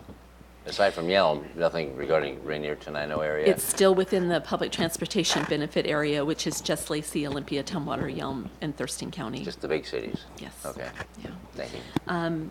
They want us to maintain our on-time performance. We know that the population is growing like crazy, and our congestion along with that is growing, so we need to be able to ensure that we deliver people. When they're paying attention to our schedule and they expect to get someplace on time, we need to get there on time. Another is bus rapid transit on our primary corridors. They want faster service along those major corridors. So the one that we're targeting first is Martin Way down Capitol and into Tumwater and perhaps up to the Capitol Mall area. And then having enhanced commuter service, which is mostly or primarily connecting to points north. It's connecting to both bus service into King County and rail service, light rail service into King County. And then enhancing our capital facilities, which is basically focusing on our shelters. We have almost 1,000 stops in our service area. Many of them are not covered, and there are people waiting for the bus in the rain and the snow, and they aren't really thrilled about doing that, so they would like us to focus on that. And then we are proposing something called Innovative Service Zones, which provides on-demand service to less densely populated areas with smaller vehicles. And they wanted us to look at alternative fare structures, and we don't know exactly what that means other than we know that paying a fare on the bus takes a lot of time and it slows up service, and we heard that from lots of folks, in addition to a variety of other things around fares. So we know that they want us to look at that and figure out a better way to collect fares. So we came back and we said, is this what you were asking for? Did we hear you right? And we heard a pretty resounding yes, you heard us right, that's what we want. 83% of the folks wanted us to do this activities or provide these services.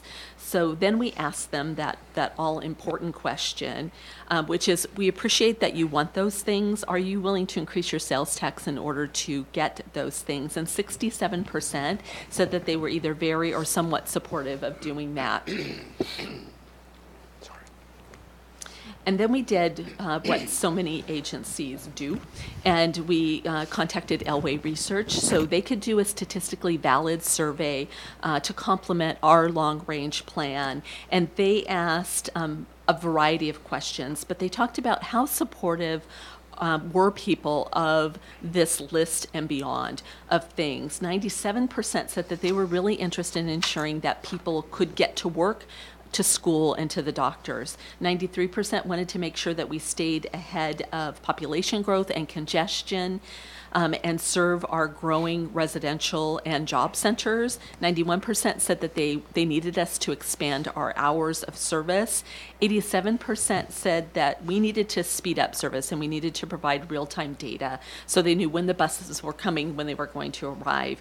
82% said that we needed a local commuter line that was faster, and that's the start of that BRT line, the bus rapid transit line, and 78% said that we need to simplify our fare structure and increase frequency as well. So then they shared this list of proposed service enhancements again, and they asked, if you could get all of these things, would it be worth paying $2 to $5 a month to get them? And 67% in that statistically valid survey said that it would be worth it. And then they asked it in another way and said, would you be willing to pay 0.4% for these service improvements? And 68% said that they would definitely or they would probably support that. So that led us to the ballot measure. With that community feedback, the authority felt like they had the information that they needed to move forward and put something on the November ballot. And the ballot proposition is of course going before the voters this November. If the ballot measure is approved, we do have a proposed implementation schedule. We would be improving, expanding service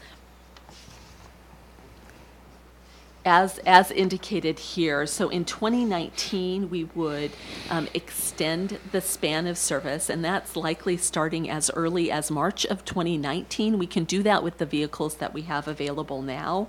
In 2020, we could improve the frequency, and we could also expand bus service to Northeast Lacey. We would need additional buses to do that, and it takes about 18 to 24 months to get new buses, so that allows us time to order them and get them delivered.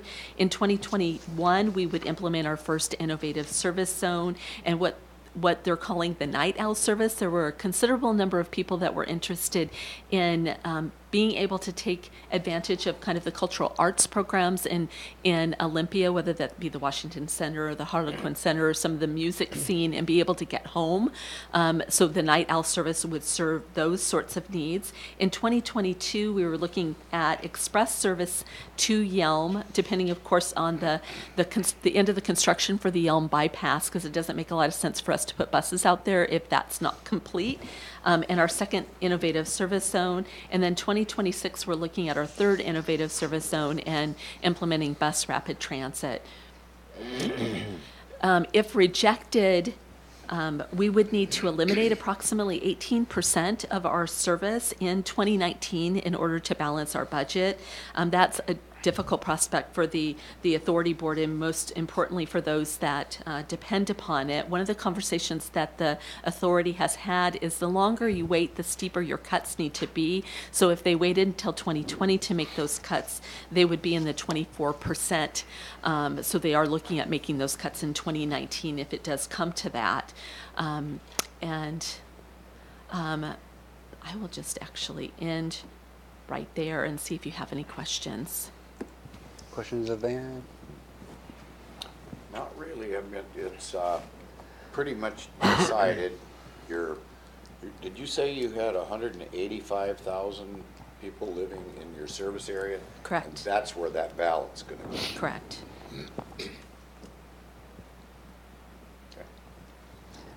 The survey results that you received, is there any way to locate where those folks are living? So the Elway poll does identify if they're living in Lacey, Olympia, Tumwater, Yelm, but not more specifically than that. Okay, and it did not. The survey didn't hit all the entire county then. No, that survey did not. It just went to the PTBA. Correct. Correct. Okay. So the first survey did, and we asked individuals, it was countywide or beyond that if people wanted to participate, a survey of convenience, I think as they call it. And what surprised Stuart Elway was how closely this convenience survey aligned with the statistically valid survey that they did. For that convenience survey, people did participate and let us know where they lived, if they wished to do so. Convenience survey. A survey. Anybody could participate. So we had a box out at the Amtrak depot. We likely had a box here okay. for a time. Okay. So whoever wanted to fill it out could. I still advocate, and though I may support this wholeheartedly, I advocate for South County, and I know they don't have the ridership that would support services down there, but I feel for them. What is currently available in South County? So RT provide. Well, first off, let me agree with you, and I would say that our mission is to provide transportation services. So if we could afford to do far beyond what we're doing right now, we would be doing that in a second. There's RT Transit in South County now, which connects in with intercity transit primarily at Tumwater Square and connects them into the larger system. Okay, and so no one in South County would be voting on this initiative or this No. measure? Okay. We do help RT with their service planning because we have the expertise and they don't necessarily, but they provide a great service in South County. Could you expand on RT? Yeah. What is RT? Rural transit. Yes, Yeah, it's yeah. rural I thought I mean transit. It's what that administered, consists of. yes, it's administered through Thurston Regional Planning Council, and they have a number of what we would call deviated fixed routes. So they do have fixed routes that are published on their website, so people can connect in at Scott Lake, for instance, and ride into Tumwater Square to connect into intercity transit. Okay, thank you. Anything else? No? Anything? If I could just add then a couple of words. all of you have been so supportive of our work and your constituency that are in the public transportation benefit area. And I just want to say how appreciative we are of that. But I wanted to give a special shout out to our member, Commissioner Blake. We have been very successful in our asks of the state legislature and federal representatives due to his support and his support of intercity transit. He has spent many, I will say untold hours working with us on behalf of intercity transit and this community to ensure our success. And I would go so far as to say we would likely not have been successful with many of our asks, both on a state and a federal level without your assistance. So thank you so much. And the grant that we heard that we received last Thursday was $9.7 million from the federal government for the Patterson Street rehabilitation. So thank you so much. Wow, Wonderful. great. That is great news. Thank you. Oh, thank you. Thanks for so your much. Thank you, Ann. Yeah. Thank you, Ann. Appreciate it. It's like I moved in. Yeah. You brought everything. And Christmas is coming up, by the way. That's true. Yep. You are always welcome. Oh, for the Christmas party? Yep. It's a heck of a deal. Okay. So I think we'll take a break at this juncture and come back to the rest of them and finish out the rest of the commissioner's letters. So take a- Before you break, Commissioner, while I was on vacation, I had the opportunity to watch, streamline this meeting.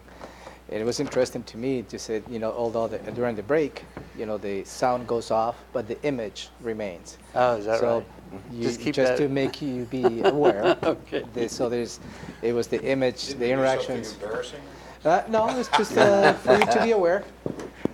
Right, we're going to break. So be back at 10:35.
We're on camera.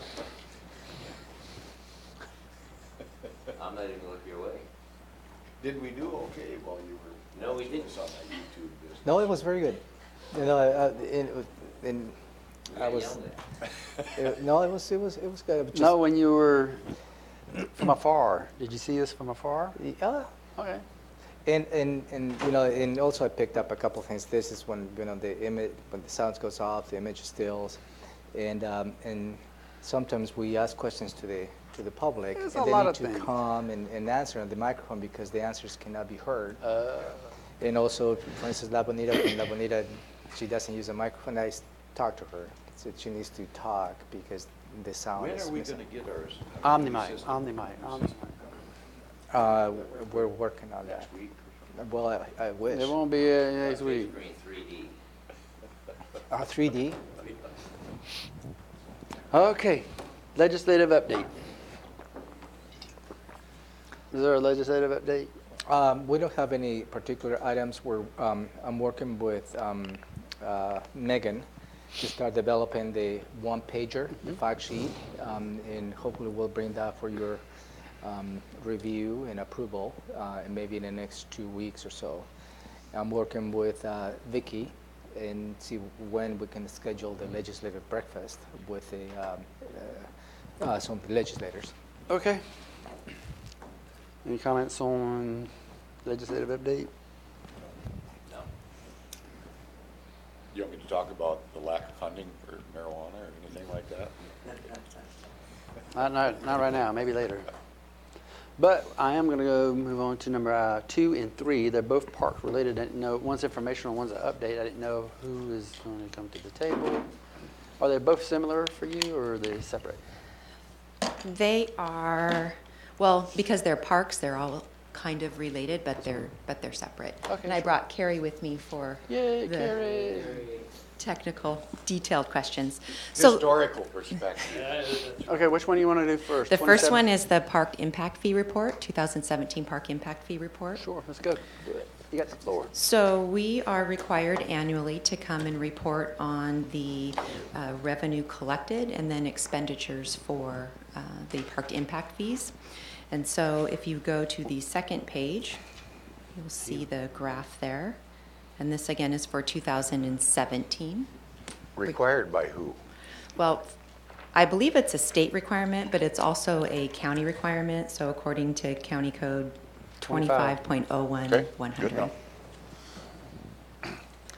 So in 2017, we collected $608,608. We have a total collection for our park impact fees of $1,967,738. Expenditures in 2017, we spent a little under 180,000, so $179,843, and that was specifically for Deschutes Falls Park site prep. How much? 1.8? $179,843. Was it budgeted for 150, or do you remember? I don't recall what it was budgeted for. I remember 150. I'm just curious how much it was over, that's all. I don't recall. Not that I'm opposed to it, I'm just Yeah, I wondering don't what the recall. dollar is. Okay. And so one of the items that we outlined earlier in the year when we briefed on parks funding strategies was what we were looking at in terms of using park impact fees is for capacity, so you can't use it for maintenance and operations. So what we're trying to do and identifying and what we've done for our capital facilities planning for parks in the future is to identify improvements that add capacity to some existing facilities, and also as a result of the materials we use, potentially reduce the amount of maintenance and operations through those capacity projects. You cannot use it for personnel. It is for capital projects. Well, I believe you can use some of that. It's just for capital engineering projects. associated with capital projects, Because it's which related, includes yeah. personnel.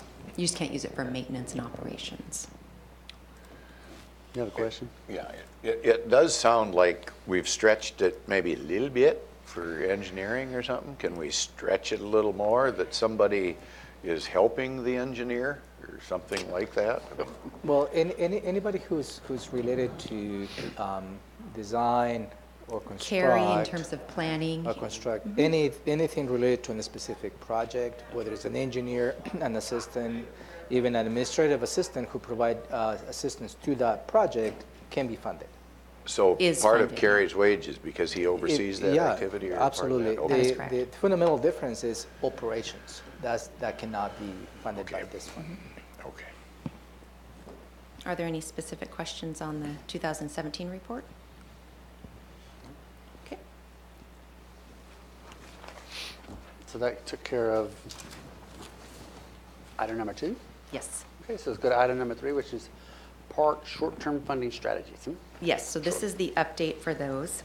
And so again, when we talked about what our long-term and short-term strategy was going to be for building a sustainable program for parks, specifically, it's the maintenance and operations that we're challenged with in terms of funding. And so one of the items that we looked at is what partnerships do we have that are increasing maintenance and operation costs for us, that maybe there's not, I would say, a reciprocal benefit on both sides. And so we have been in negotiations with both the Griffin Griffin School District and the Department of Fish and Wildlife for 2 different agreements. The first one is the Griffin Athletic Parks, Griffin Athletic Fields, excuse me, and we entered into agreement with them back in 2005. And part of that responsibility was for us to maintain the fields. And as a result of that, we also received some revenue for the activities that we managed, that Parks managed. As a result of the reduction in cost for maintenance and operations, we aren't maintaining the fields in a suitable manner where we have groups wanting to use those fields, and so we aren't getting revenue for those fields, but we are continuing to do maintenance and operations. And so we believe that we are near the end of a successful negotiation of being able to terminate that agreement early. That will cost us approximately $10,000 to terminate it early, but it reduces any ongoing maintenance and operations or obligations we have as a result of that agreement. Currently, it costs about, with the level of service that we're doing right now, about $16,000 a year on maintenance and operations for that facility. Oh, the $10,000. No, go ahead. The $10,000 you mentioned it's going to cost us, is that a penalty that we're going to have to pay for getting out of a contract early? What's the deal there? You could describe it as that. Really, originally what we talked about is, did we have a truck and trailer maybe that we could surplus and give to them? Because they didn't give to the Griffin School District so that they could maintain the facility. And we can't just transfer it over. And so the cost of the vehicle that we have in the trailer is approximately $10,000. And so that's what we're looking at doing. You can certainly look at it in a sense. We're trying to buy our way out of the agreement. The agreement right now is to last until 2025 potentially.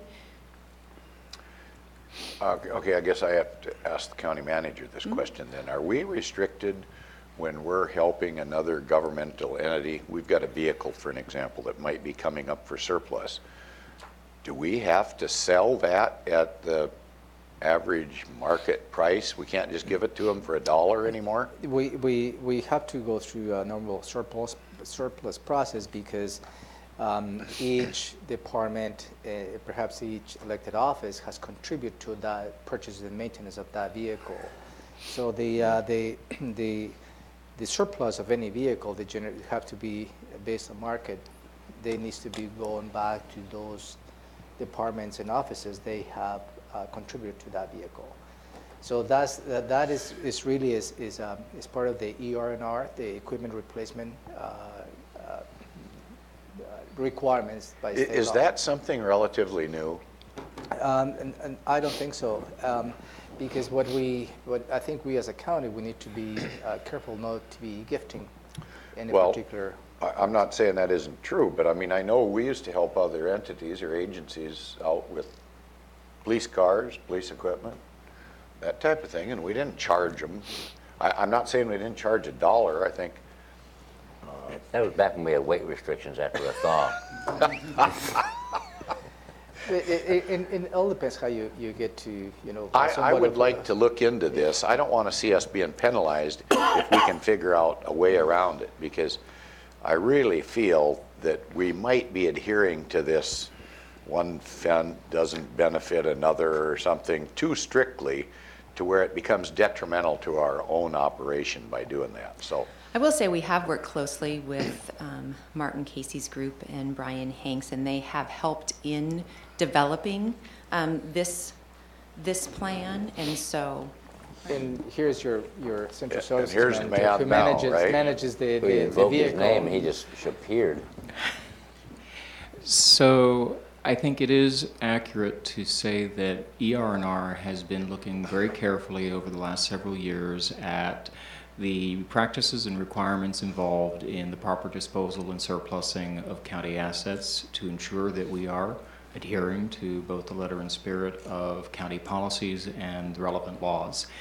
There are some practices that we have tightened up as a result to reduce our exposure in those areas. And so, yes, we are being very careful to correctly follow the surplus and disposal requirements.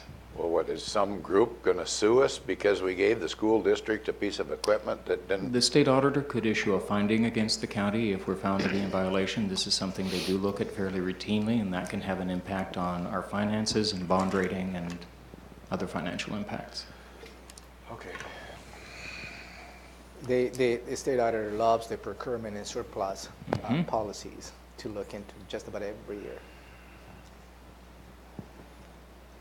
I have a question regarding the Boston Harbor restroom and parking lot, the agreement that we have with Thank you. WDWF, or Fish and WDFW Wildlife. rather. And it looks like we want to terminate that, and there's a little, not confrontation, but a contentious issue. We have a bit of a difference of opinion. They believe that we are still obligated.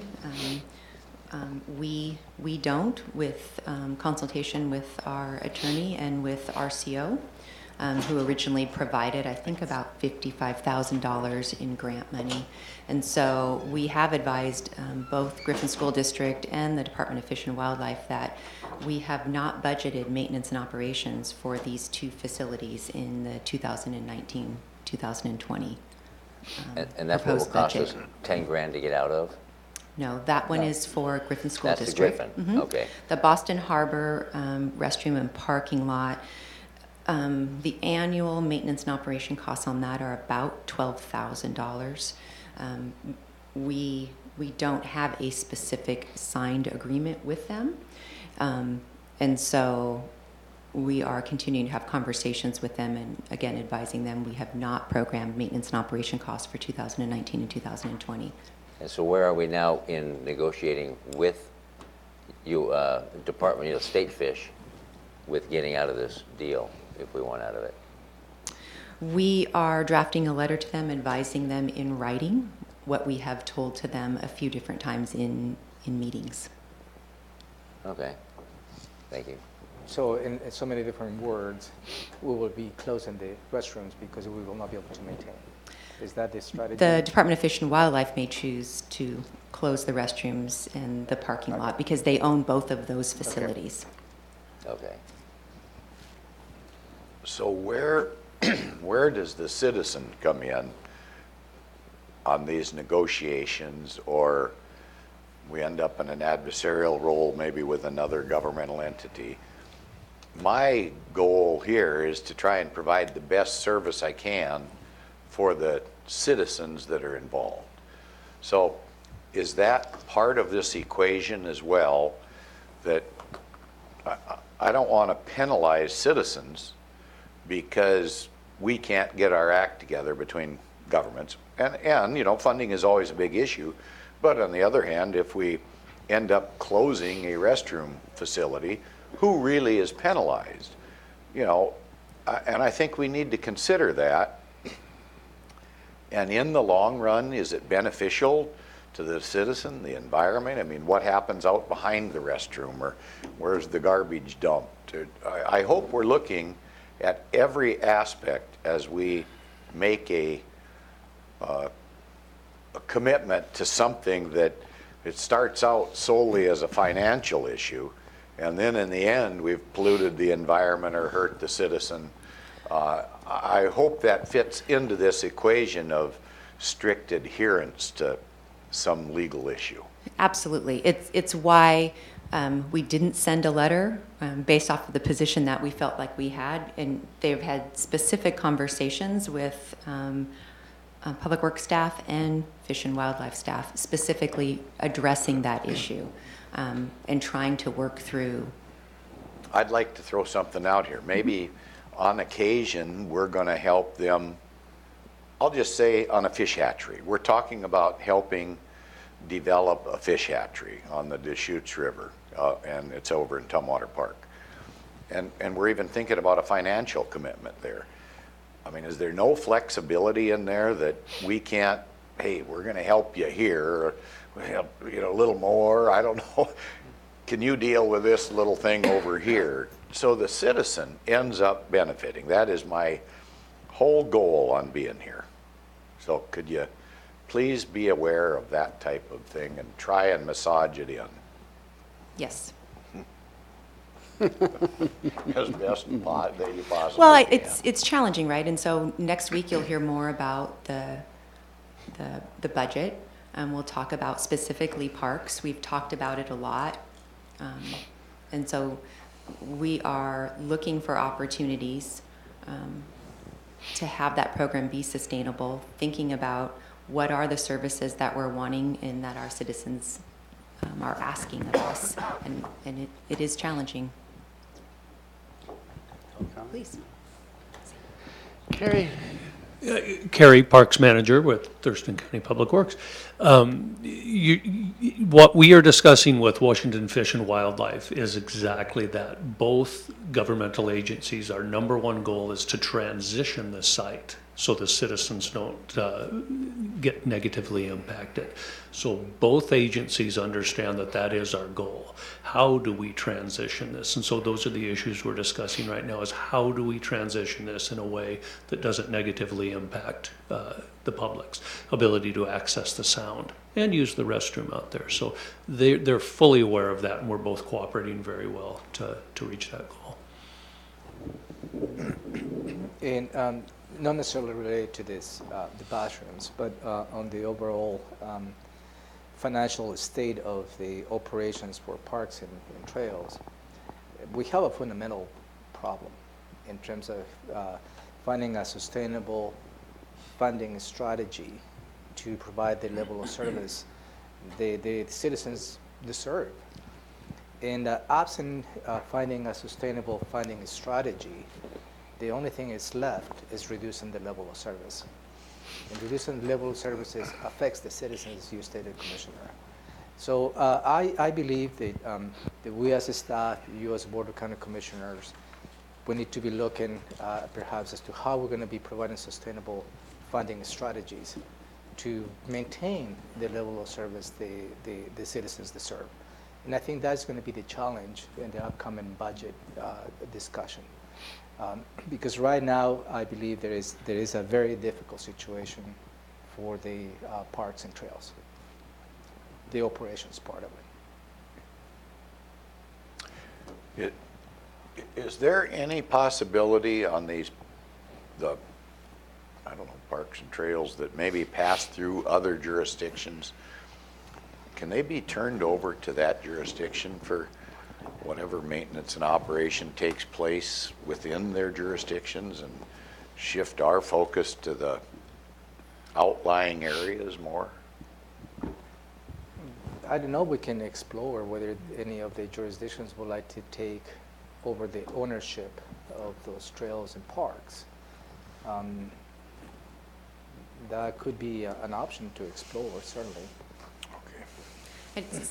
In terms of what we're doing with Fish and Wildlife, I mean, that's a part of it. They own the restrooms and the parking lot. And so that is those are the conversations that we're having with them for them to take over maintenance of those, so.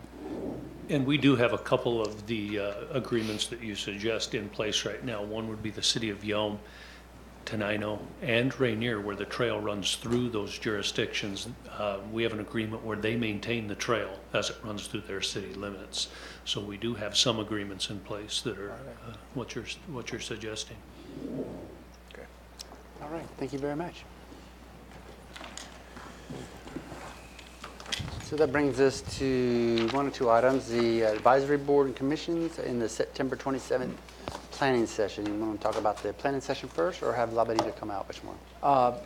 Briefly, the planning session, if you don't mind, Commissioner. I have drafted a draft agenda for Tuesday planning session. I have reduced the planning session to go from 8:30 to 11:30, just 8:30? half a day. It was scheduled, and it's going to be scheduled here in this room, room 280. And some of the items for your consideration will be 2018 draft docket review. And Josh will be coming and having a conversation on that. Just start gearing ourselves into how the development docket will be put together in 2018. And again, it's not a decision expected from the board. It's just starting the conversation to develop that scope of work. Also, I have asked Josh to come and provide a review, an update on the review process by U.S. Fish and Wildlife on the Habitat Conservation Plan. And I believe Commissioner Blake would like to have a conversation on the road donation to the Chehalis tribe and the Grand Mountain area. And it's just an open conversation. And also start having a conversation on the Washington State Association of Counties legislative process. And I believe Commissioner Blake serves on the committee, legislative committee of that. And if you have any other items that you would like to discuss this Thursday, please let me know. Any big ticket items? No, I have a couple things for today, but not for the, well, I have one question though about it. Since it's going to be here, are we going to be live streaming in audio? That will be up to you if you like to have that. Then that's your prerogative. So let's. I have no druthers. No druthers. Okay. You know that word? So the planning session for Thursday, the commissioners would like to have a live stream. You want to throw something on there or take it off? The pervious soil issue in the county, can that be part of the draft docket review, or does it? Would you like to have an update on that? I'd like to have an update on that. I believe that is part of the 2018 docket. Yeah, I thought so, but I just wasn't sure. Okay. And what is our current status on the mineral lands? This is the comprehensive plan. Yeah, what you but your decision was to go ahead and send it back to the planning commission. That's right. In terms of the change, so establishing the process, establishing the process to bring that back based on your decision to the planning commission, and after the planning commission have the opportunity to review some of your decisions, they will provide back to you, and you will see that as part of the overall comp plan amendment. So you will not see that amendment specifically. It will be a comprehensive. So that's down the road a bit. Yeah, we hope they can. Before the end of the year? That was the plan, but unfortunately, we faced some delays. It's going to be a little bit later. Okay. Thank you. Okay. Okay. So let's move on to advisory boards and commissions. And we have applications for Storm Surface Water Advisory Board, 2 vacancies, Clayton Hill, Jeff Johnson, Board of Equalization, and et cetera, et cetera. Correct. Have you had time to review Clayton Hill and/or Jeff Johnston's applications to make a determination for appointment? I have not. Okay. And I haven't either on those two. And I haven't had a call back yet from Mr. Barnes on the equalization end of it. I've got a call in there. So So we'll wait. yeah, I don't think we're ready to do anything.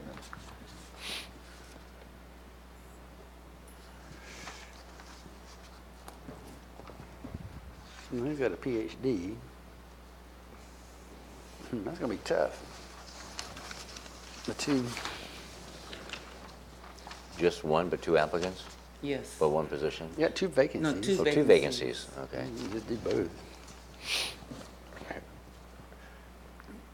So here's the deal. You have to solve them by the end of September.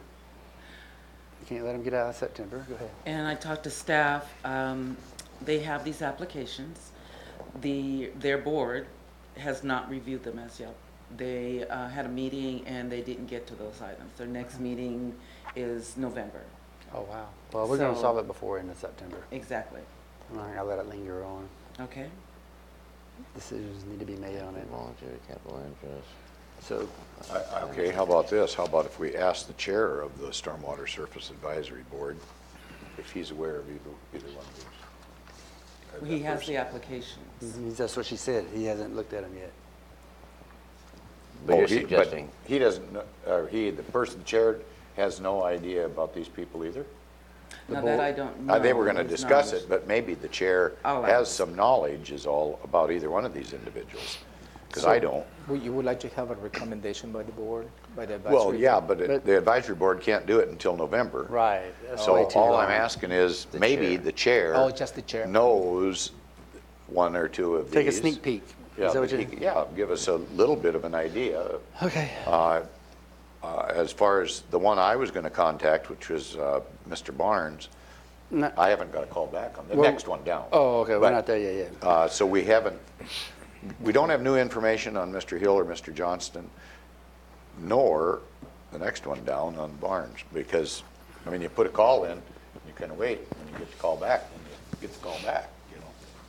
So, La, is this correct? The initial application by Mr. Barnes received on 2012. January 25th, 2012? I just saw that. well, I mean, yeah, that's. Old that- application, and he has not responded to Ruth Elder or myself to submit a new application. Same problem. Yeah, well, maybe that's how come I can't reach him. So I don't how know. do we know he's interested?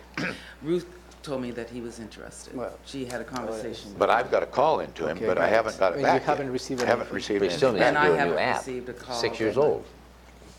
Well, theoretically, but I'd like to at least talk to him. Yeah. Okay, If he's interested.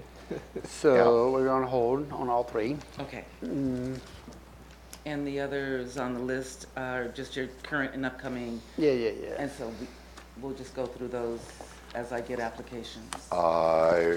Okay, when you say Right here. yes, but I don't see anything, and I thought I heard the planning commission, I got something. I thought the planning commission last week said they were down 2 or 3 positions. I They didn't have hear not shared that with me. When they gave a There was presentation to us. two, they're down, let's see, 2 are expiring, and they were looking for 3 or something like that. There was a total of 5. No, No, I no, thought there okay, was never mind. a vacancy on the planning commission. Can you just double ask, double check? Disregard. And I've got some potential applicants. All right, let's get the clarity. I will find out. Okay. Find out the actual and then possibility in the next 60, 90 days of what's going to happen. Okay. So we can try to get ahead of that one. Anything else? Yes, the tourism promotion. LTAC? Yeah. They, what? He does it. I was there last night for the meeting, Oh. you do yesterday it. afternoon. You do it then. Yeah, I does it. I thought he did it. They are down 2 already, Oh, commissioners to sit on the TPA, or the LTAC committee, and they need 3 additional. They've needed 3 for some time. They're trying to scare up some more hoteliers to get involved, but they're putting names together now to present to the Board of County Commissioners for a formal appointment to the LTAC. or the TPA. Just letting you know, they're down to already, but they need 3 additional. They'd like to have 5, but they're going to scare those names up, come up with a sheet that looks like this, Oh, okay, and present it to the Board of County Commissioners for approval. okay, But that's a work in progress. okay.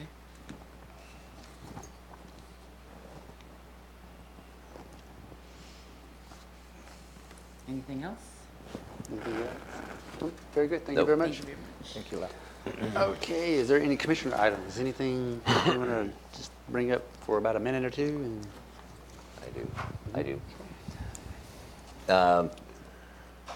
With the TPA last night, they discussed the budget amendment that they being Shauna Stewart, has been in contact with Robin Campbell regarding the budget, and the county is charging the TPA $5,000 for staff time and such that the TPA didn't plan on or didn't budget for. So that's an amendment that's coming to us for $5,000. We'll probably get that in the next week or so, in time for the budget stuff. Just wanted to bring it to your attention.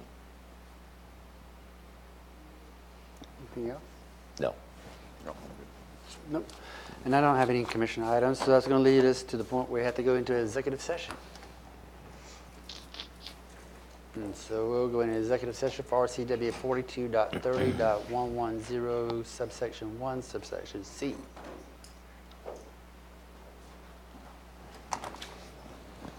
Mike's off. Mike's off, please. Mike's off.